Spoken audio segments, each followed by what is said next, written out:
పూజయామి ఏకదంతాయ నమః గురుపౌ పూజయామి. హలో అందరికీ, హోప్ అందరూ బాగున్నారని అనుకుంటున్నాను. అండ్ అందరికీ కూడా వినాయక చవితి శుభాకాంక్షలు. వినాయక చవితి రోజు చెప్పాల్సింది నిమజ్జనం రోజు చెప్పాల్సి వస్తుంది, ఏమనుకోకండి. ఇంకా వినాయక చవితి ముందు రోజు రోడ్లంతా ఎంత సందడిగా ఉంటాయో అందరికీ తెలిసిందే కదా. మేము కూడా ఇంట్లో వినాయక చవితి చేసుకోవడానికి కొంచెం పూజ సామాగ్రి కావాలని చెప్పి వినాయక చవితి ముందు రోజు ఇలా రోడ్ పైకి వచ్చామన్నమాట. కావాల్సినవన్నీ రోడ్డుకు 2 సైడ్లు దొరికేస్తున్నా కూడా పూజ మాత్రం తక్కువ ధరలకు దొరుకుతాయని మార్కెట్కి వెళ్దామని ఫిక్స్ అయిపోయింది. పూల మార్కెట్కి అండ్ అక్కడ ఇంకా చాలా దొరుకుతూ ఉంటాయి. అందుకనే మేము ఇంటి దగ్గర నుంచి స్టార్ట్ అయ్యాం. బట్ ఏ టైంలో స్టార్ట్ అయ్యామో కానీ ట్రాఫిక్ ఫుల్ ఉంది. మేము వెళ్ళి రావడానికి చాలా టైం పట్టింది. నార్మల్ డేస్లో హైదరాబాద్ ట్రాఫిక్ని తట్టుకోవడమే చాలా కష్టం. ఇంకా పండగ ముందు రోజు ఏంటో మనం చెప్పాల్సిన అవసరమే లేదు. ఇదిగోండి ఇలా ఉంది ట్రాఫిక్.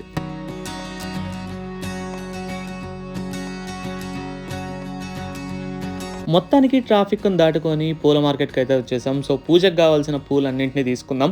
ఇక్కడ పూల మార్కెట్లో కూడా సందడి ఎంత బాగుందో తెలుసా. ఆ వినాయకుళ్ళు అండ్ పక్కనున్న అరటి చెట్లు ఇవన్నీ చూస్తుంటే ఆ పండగ ముందు రోజే స్టార్ట్ అయిపోయిందా అనే లెవెల్లో ఉంది.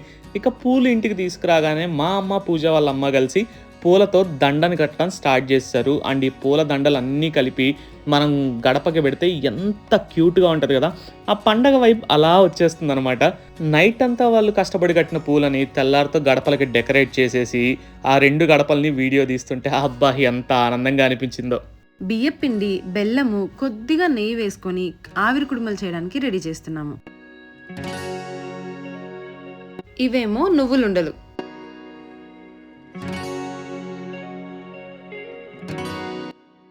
ఒక సైడ్ వంటింట్లో నా వంటలు నేను ప్రిపేర్ చేస్తుంటే అమ్మ, అత్తయ్య కలిసి హాల్లో కుడుములు ప్రిపేర్ చేస్తున్నారు.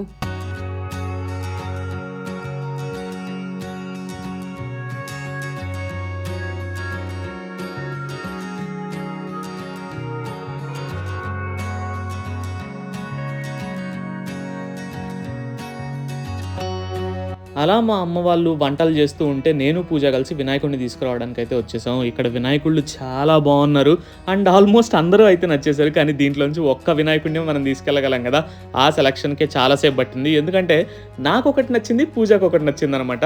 ఫైనల్గా ఎవరికి నచ్చింది తీసుకెళ్ళామో తెలుసుగా. అండ్ ఇంటికి తీసుకొచ్చిన తర్వాత బాగా డెకరేట్ చేయాలని చెప్పి ఇంట్లో పూజ సామాన్లు అన్నింటినీ నీట్గా క్లీన్ చేసుకొని పూజ డెకరేట్ చేయడం స్టార్ట్ చేసింది అనమాట.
సురభుజరాయ నమః.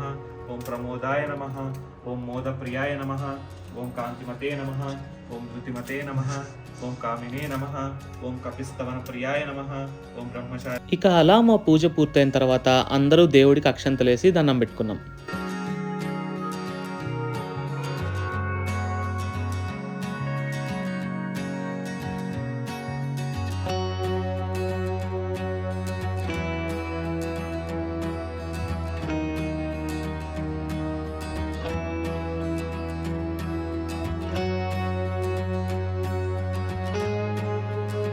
ఈ టాప్ యాంగిల్లో కవర్ చేసిన వీడియోస్ అన్నీ మా డాడీ వీడియోగ్రఫీ స్కిల్స్ అన్నమాట.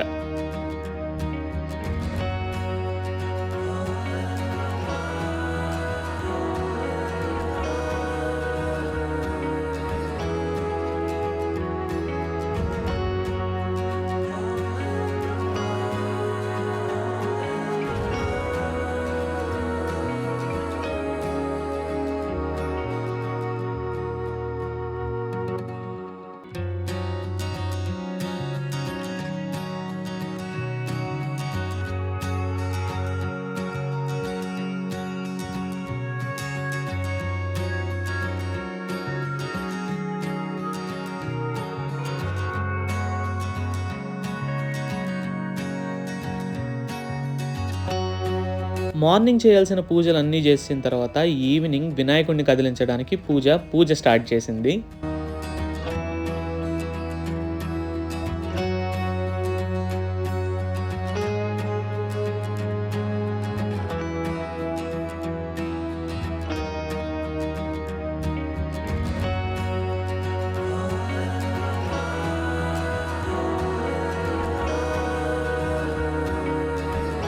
వినాయక నిమజ్జనం కోసం మేము మా ఫ్యామిలీ మొత్తం అందరం కలిసి ట్యాంక్ బండ్కి వచ్చాం. అప్పటికే ఆల్రెడీ నిమజ్జనాలు స్టార్ట్ చేశారు. మా వినాయకుడి నిమజ్జనం కూడా చాలా బాగా అయింది. సో పూజ ఆ రోజు మొత్తానికి చాలా ప్రశాంతంగా అనిపించింది నాకైతే.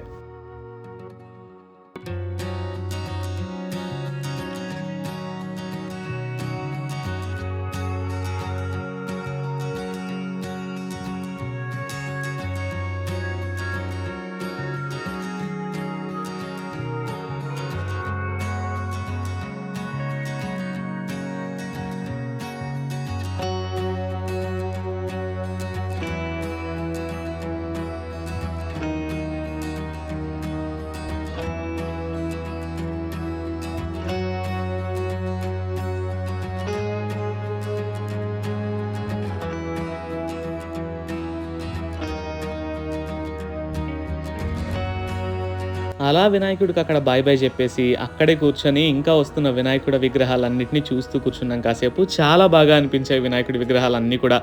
ఏదేమైనా మన వాళ్ళందరితో కలిసి పండగ చేసుకుంటే మాత్రం అది నిజంగా పండగలాగే ఉంటుంది. ఇంకా ఆ రోజు నైట్ మా ఏరియా కమిటీ హాల్లో పెట్టిన వినాయకుడి దగ్గర పూజకి అటెండ్ అయ్యామన్నమాట. సో అలా గడిచింది మా డే. మరి మీరెలా వినాయక చవితి జరుపుకున్నారో కామెంట్స్లో చెప్పండి. అండ్ జై బోలో గణేష్ మహారాజ్ కి జై.